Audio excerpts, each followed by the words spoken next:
Père et du Fils et du Saint-Esprit. Amen. La paix de Jésus soit dans votre maison, sa paix et sa joie. Alléluia. J'espère que vous allez bien. Nous sommes lundi 16 juin et nous lisons le Saint-Évangile selon Saint Matthieu. Que ta parole, ô Jésus, entre dans mon esprit, que ma bouche proclame ta parole et que mon cœur l'accueille. Alléluia. Aimez ses ennemis. Vous avez entendu qu'il a été dit œil pour œil, dent pour dent.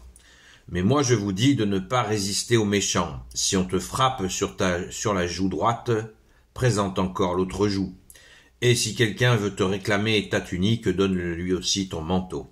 Si quelqu'un t'impose une corvée, 1 kilomètre à faire, fais-en 2 avec lui. Donne à celui qui te demande et ne te détourne pas de celui qui veut t'emprunter.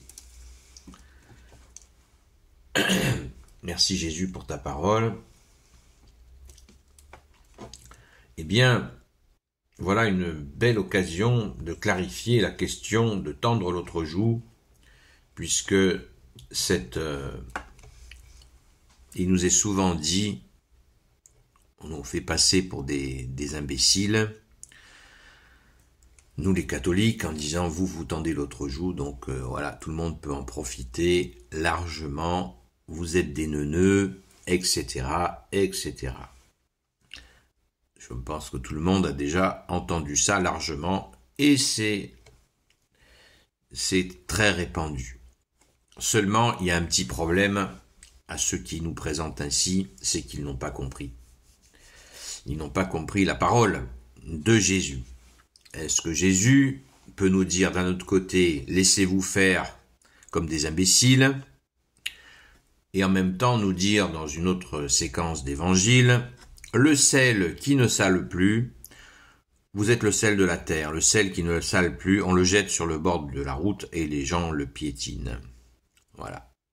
Donc Jésus nous dirait de nous laisser faire comme des imbéciles, et d'un autre côté il nous dit, ne vous laissez pas faire. Ah, on fait quoi? Mais en fait, tendre l'autre joue, là, c'est relié justement à cette parole œil pour œil, dent pour dent, qui était donc une pratique juive d'avant l'avènement du premier avènement de Jésus, qui était donc une pratique juive courante, œil pour œil, dent pour dent, le mal pour le mal, un mal pour un mal. Eh bien, avec Jésus et son Père et l'Esprit Saint, parce que n'oublions pas qu'il n'y a pas de contradiction. On n'est pas dans une contradiction, on est dans une continuité. Jésus nous donne l'enseignement de son Père. C'est pas son propre enseignement. Jésus nous donne pas son propre enseignement. Il nous donne l'enseignement de son Père et comment son Père souhaite qu'il enseigne. Donc ce sont, si vous voulez, c'est un peu trivial de dire ça, un peu familial, un peu Jones, de dire c'est la mise à jour. C'est la mise à jour. Jésus nous fait les mises à jour parce que ça n'a pas fonctionné avec le peuple hébreu qui n'a pas reçu, qui n'a pas mis en œuvre l'amour du Père. Donc Jésus est venu le porter lui-même, cet amour du Père, et il vient tout nous réexpliquer avec toutes les mises à jour qui vont avec. L'inconvénient de œil pour œil, dent pour dent, c'est que cela conduit à une surenchère et souvent de la haine. Alors, quand Jésus nous dit de tendre l'autre joue, c'est pour justement stopper net la violence. C'est cela. Alors, si quelqu'un vous fait un beau cours de non-violence, vous allez l'écouter. Moi, si je vous dis ce que je suis en train de vous dire, peut-être ne m'écouterez-vous pas et vous aurez peut-être déjà coupé la vidéo. C'est pas grave. Continuons avec ceux qui veulent écouter. Moi, je fais avec ceux qui ont envie de faire. Donc, tendre l'autre joue, ça n'est pas idiot. Jésus nous prend pas pour des imbéciles en disant ça. Au contraire, Jésus nous protège, nous, et protège tous ses enfants. Qu'est-ce que ça veut dire? Ça veut dire que tendre l'autre joue, c'est expliquer à l'autre. Je prends un exemple. Quelqu'un m'insulte. Si je l'insulte comme il m'insulte, qu'est-ce que ça va faire? Après les insultes viennent les coups. Et oui. Et puis, pourquoi pas aller jusqu'au meurtre. Comme ça, il n'y a plus de discussion. Est-ce que c'est cela que nous voulons? Certainement pas. Et Jésus nous donne la clé. Merci Jésus. Jésus nous donne comment faire. Tendre l'autre joue. C'est-à-dire, quelqu'un m'insulte, je ne l'insulte pas. Je lui dis, ce sont les bases de la non-violence, mais ces bases de la non-violence, c'est Jésus lui-même qui est en train de nous l'expliquer là en ce moment. C'est d'aider l'adversaire, celui qui m'agresse, à prendre conscience de ce qu'il fait. Voilà. Oh, tu es en train de m'insulter là. Tu crois que ça va servir à quoi? Ça te sert à quoi de m'insulter? Qu'est-ce que je t'ai fait? Qu'est-ce que je t'ai fait pour que tu m'insultes? Voilà. Parce que j'ai une croix que tu m'insultes. C'est ça, c'est un préjudice pour toi de voir quelqu'un avec une croix. Je t'ai fait aucun préjudice, moi je t'ai rien fait, pourquoi tu m'insultes? C'est ça, tendre l'autre joue. C'est ça. C'est ce que Jésus veut nous dire. Une façon d'arrêter la violence. Comme dans une guerre, les gens s'entretuent, mais tout le monde sait très bien qu'à un moment donné, ça s'arrêtera et les gens se mettront autour de la table pour discuter. Alors, si on s'y met tout de suite, cela peut éviter bien des horreurs et bien des drames. C'est ça, tendre l'autre joue. Mais nous n'avons que deux joues. C'est-à-dire que si une personne vous agresse, vous tendez l'autre joue, et elle continue, à ce moment-là, vous avez obligation de vous défendre. C'est pas moi qui le dis, c'est l'Église. Toute la jurisprudence autour de la légitime défense vient de l'Église catholique, elle ne vient pas de la République. Elle vient de l'Église qui l'a discerné depuis très longtemps que nous avons l'absolu devoir de nous défendre et de défendre nos familles, notre pays, évidemment, évidemment. Évidemment. Si la personne ne comprend pas l'autre joue, eh bien après, nous avons obligation de nous défendre. Je préviens moi souvent gentiment, je n'ai que deux joues. Je te préviens, je n'ai que deux joues. À ceux qui font référence à cela. Voilà. Donc il faut que ça soit clair. Hein, Jésus ne veut pas que nous nous transformions en serpillères. Toute l'histoire des Francs, regardez les rois et comprenez bien comment ça se passait. Donc nous sommes à l'origine des barbares, nous avons été christianisés. Merci Jésus, alléluia. Christianisés, nous avons été civilisés par Jésus qui nous a apporté la foi, l'espérance et la charité.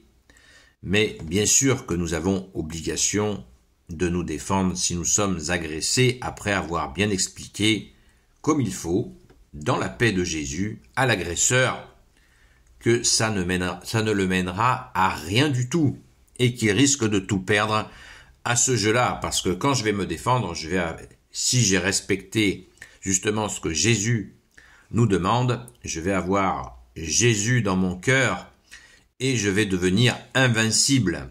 Car ce n'est pas moi qui agis, c'est Jésus, son Père, l'Esprit Saint et toute l'armée céleste qui va avec. Voilà. Donc, soyons justes, cherchons la justice. Hein. Jésus nous l'a dit, cherche le royaume des cieux et sa justice et tout te sera surajouté. Cherchez le royaume des cieux et sa justice et tout vous sera surajouté. Voilà. J'espère que c'est bien entendu, que vous avez bien reçu le message et tout ce qui est dit dans ce que nous venons de lire, c'est un appel à l'humilité. Ne nous faisons pas attraper par l'orgueil qui consiste à vouloir écraser l'adversaire. Tout ça ne mène qu'au chaos, qu'à la catastrophe. N'ayons pas, si nous avons une victoire dans une épreuve, par la grâce de Jésus, ayons le triomphe modeste. Et surtout, rendons grâce à Jésus d'être victorieux.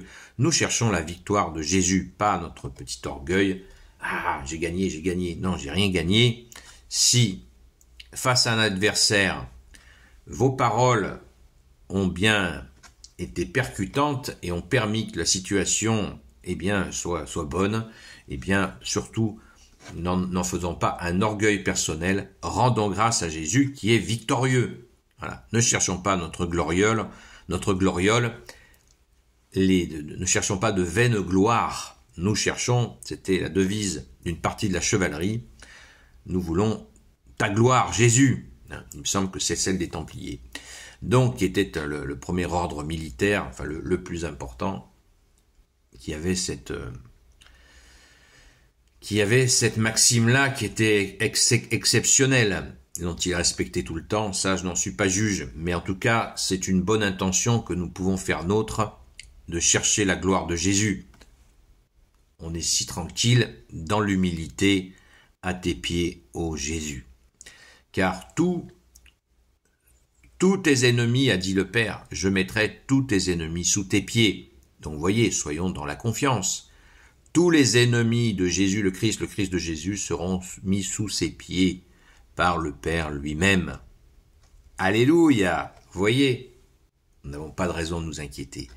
Gloire et louange à toi, ô Jésus. Gloire au Père, au Fils et au Saint-Esprit, maintenant et toujours et pour l'éternité. Amen. Ô Jésus, toi qui peux tout et qui portes tout, toi le victorieux, toi le Sauveur, toi l'Emmanuel, je te confie toutes celles et ceux qui regarderont cette vidéo ainsi que leurs proches selon ta seule volonté, ô Jésus. Sainte Marie, Reine des cieux, toi l'Immaculée Conception, toi qui écrases le serpent, toi qui as la lune sous tes pas, toi notre Mère, Notre-Dame, Saint Joseph, toi le juste et le saint, toi le sage, toi la terreur des démons, toi le saint gardien de la Sainte Église catholique apostolique, Sainte Marie-Madeleine, notre chère Sainte Patronne, et vous, tous les saints et saintes, amis de toi Jésus, Saint Michel Archange, Saint Gabriel Archange, Saint Raphaël Archange, et vous tous les anges qui servez Jésus, je vous confie toutes celles et ceux qui regarderont cette vidéo, ainsi que leurs proches, selon ta seule volonté, ô Jésus. Ce soir, rendez-vous à 20h, comme d'habitude. Hier, il y a eu un petit décalage. Et bien, ce soir, nous reprenons, à la grâce de Jésus, notre direct sur TikTok, à 20h sur la chaîne Seul Jésus Sauve. Je vous souhaite une bonne journée dans la paix de Jésus. À très vite.